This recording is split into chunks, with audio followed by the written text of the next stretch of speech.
நைட்டா அங்கிருந்து 2 பேரும் தப்பிச்சு வெளியே வந்துட்டாங்களாம்.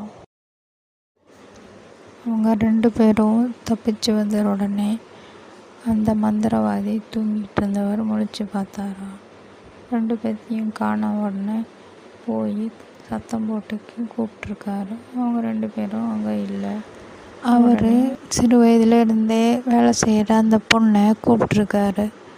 அந்த பொண்ணை காண உடனே எந்திரிச்சு வந்து அங்கே இங்கேயும் தேடி பார்த்துட்டு உடனே அவங்க 2 பேரும் தப்பிச்சு போயிட்டாங்கன்னு தெரிஞ்ச உடனே அடுத்த அறையில் பூதங்களை போய் அவங்க 2 பேர்த்தையும் தேடிக்கிட்டு வான்னு சொல்கிறாரு. பூதங்கள்லாம் அவங்கள துரத்திக்கிட்டு போகுது. பூதங்கள் அவங்கள துரத்திக்கிட்டு போகும்போது அந்த பெண் கையில் இருக்கிற அந்த மந்திர பந்து ஆடுது. உடனே அவள் நம்மளை துரத்திக்கிட்டு யாரோ வராங்க அப்படின்ட்டு உடனே